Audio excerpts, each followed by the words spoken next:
কেমন আছো বন্ধুরা? নমিতাস ফ্যামিলিতে সবাইকে স্বাগত।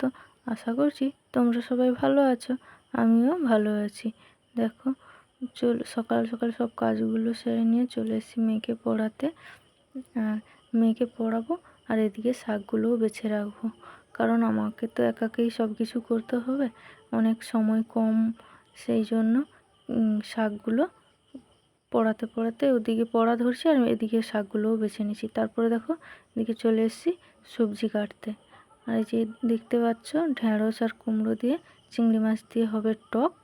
আর এদিকে পালং শাকটা কেটে নিয়েছি, কেটে পালং শাক দিয়ে কচু দিয়ে চিংড়ি মাছ দিয়ে রান্না করব। কচু আর আলুটা কেটে নিচ্ছি। দেখো, কেটে নিয়ে এবার রান্নাটা বসিয়ে দেব। যেহেতু যাব আমি মেয়েকে নিয়ে স্কুলে, আর এখন চারিদিকে তো শুনতেই পাচ্ছ যে বাচ্চা চুরি হচ্ছে, সেই জন্য মেয়েকে আমি স্কুলে নিজেই দিয়ে আসি। ওর বাবার তো সময় হয় না, ও তো কাজে চলে যায়, এই জন্য আমি নিজেই গিয়ে দিয়ে আসি। আর দেখো, কথা বলতে বলতে হয়ে গেল, চিংড়ি মাছটা ভেজে নিয়েছি, এবার পালং শাকটা তুলে দেবো।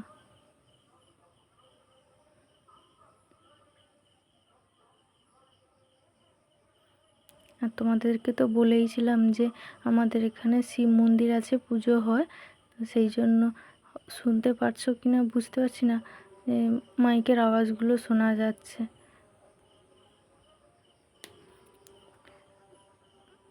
সামনেই সোমবার শিব পুজো হবে এখানে। আর দেখো,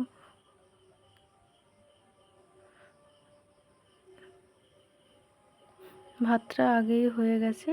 এই যে দেখো, সবজিটা এই যে তুলে দিচ্ছি।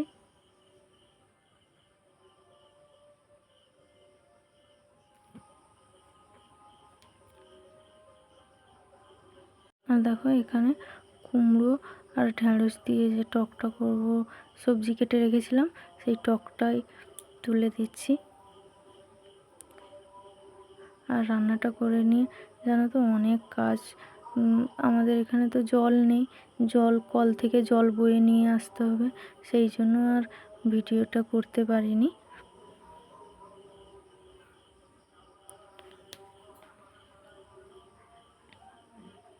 এখন বাজে সন্ধ্যে 7টা। দেখো, তোমাদের দাদাভাই মাংস নিয়ে এসছে, ওটাই রান্না করে নিচ্ছি রাতে। ওদিকে দেখো, ভাত বসিয়ে দিয়েছি। আর আমাদের তো 4জন খেতে, এই জন্য আর কিছু করব না, শুধু মাংসই রান্না করছি।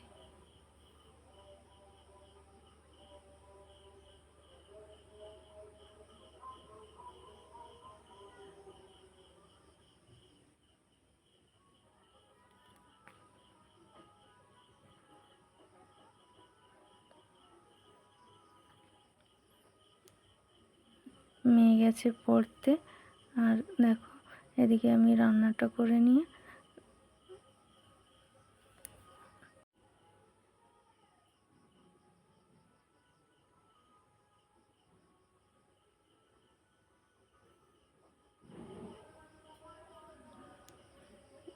তোমাদের দাদাভাই ভিডিওটা করে দিচ্ছে, ওর সঙ্গে কথা বলছি। দেখো, আর দেখো, এদিকে হয়ে গেল রান্না বান্না কমপ্লিট। এই ভিডিওটা এখান পর্যন্ত। তোমরা সবাই ভালো থেকো, সুস্থ থেকো। দেখা হচ্ছে পরের ভিডিওতে।